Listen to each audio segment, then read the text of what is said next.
So we're in the process of trying to figure out why the temperature up high in the atmosphere is different from the temperature at the ground.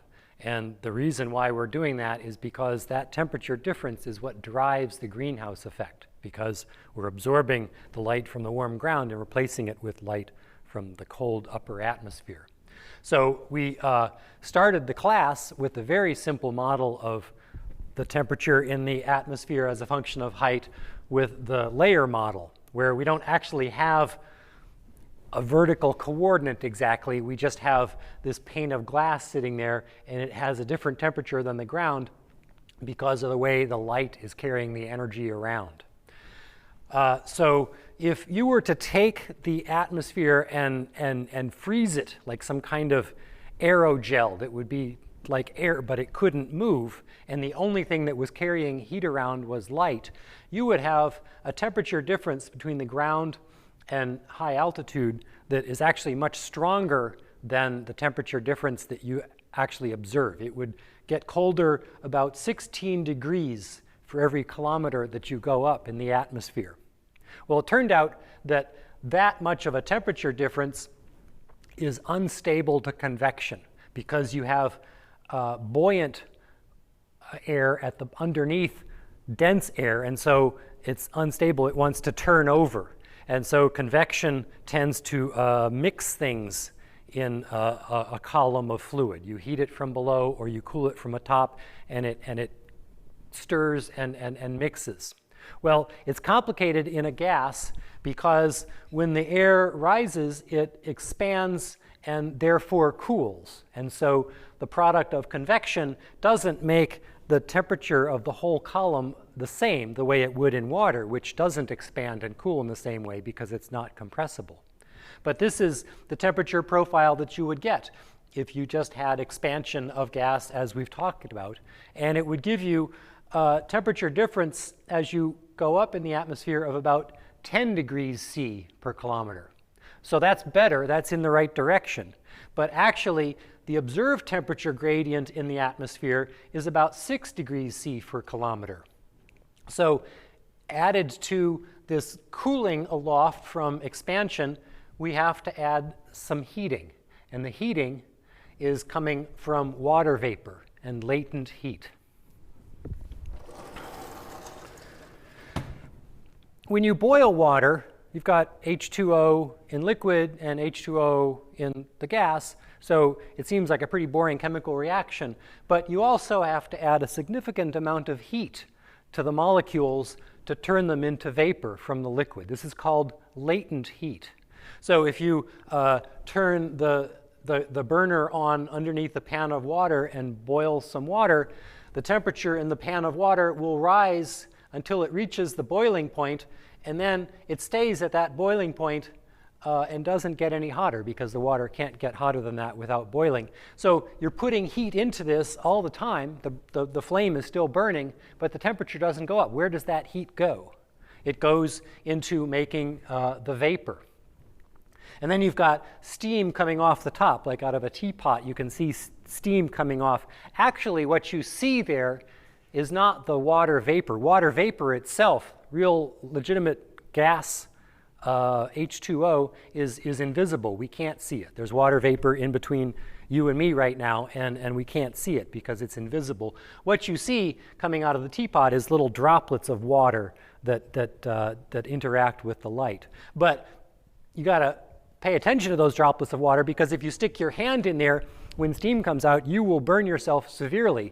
And it's not because the steam is all that hot.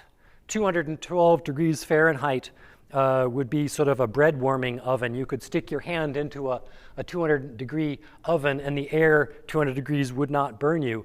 But the steam would condense on your skin and release all of its heat. And so you get a very strong burn from that because of this latent heat.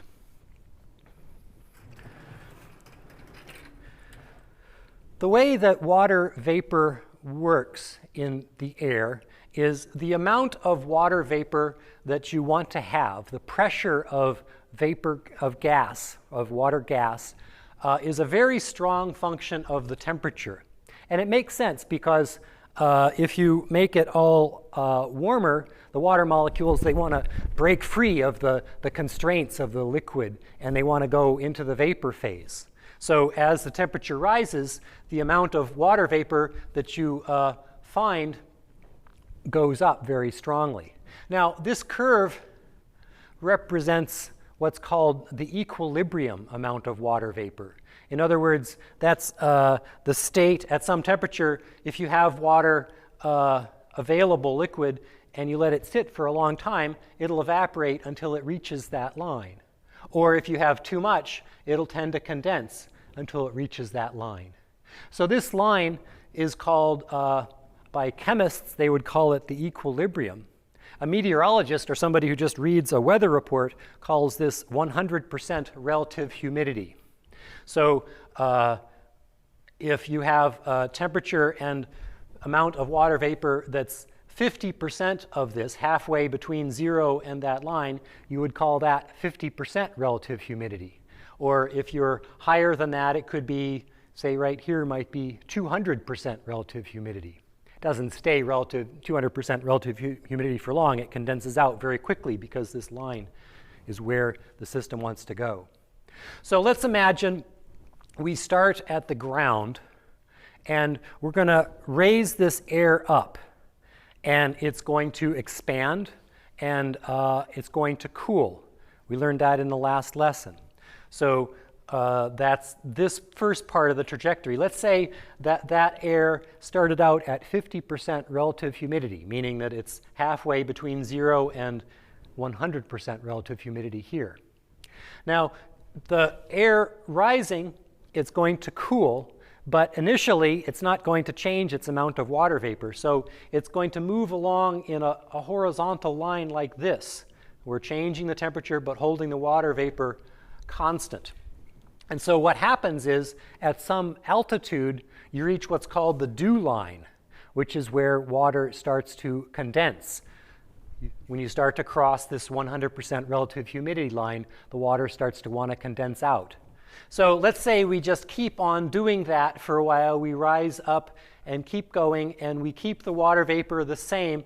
We're venturing now into more than 100% relative humidity territory here.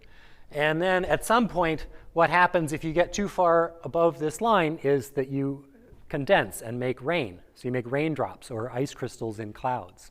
And that would tend to decrease the water vapor pressure. And I suppose it would actually also tend to increase the temperature. So this arrow here should probably be drawn more like that, because we're trading water vapor for liquid water plus the heat.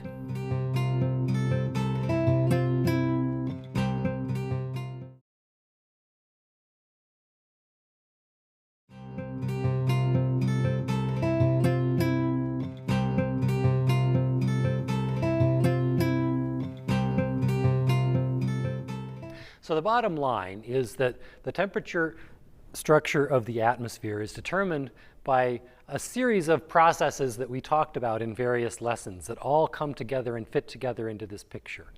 So the temperature profile from radiation only is much steeper than observed. So this is what we assumed implicitly in the layer model to start with.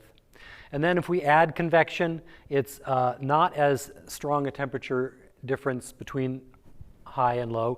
And then adding water vapor pretty much brings our ideas into sync with reality. This is what is really governing the temperature of the atmosphere. So the sunlight puts in energy at the ground, which drives convection, which is the buoyant fluid rising from below.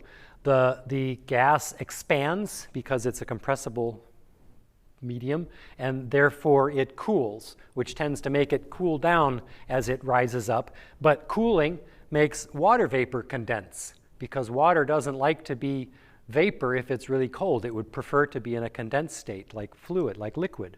So the water condenses, but when the rain falls out, it leaves behind the heat that was with the water vapor to start with. So the process overall that looks like the real thing is what's called moist convection.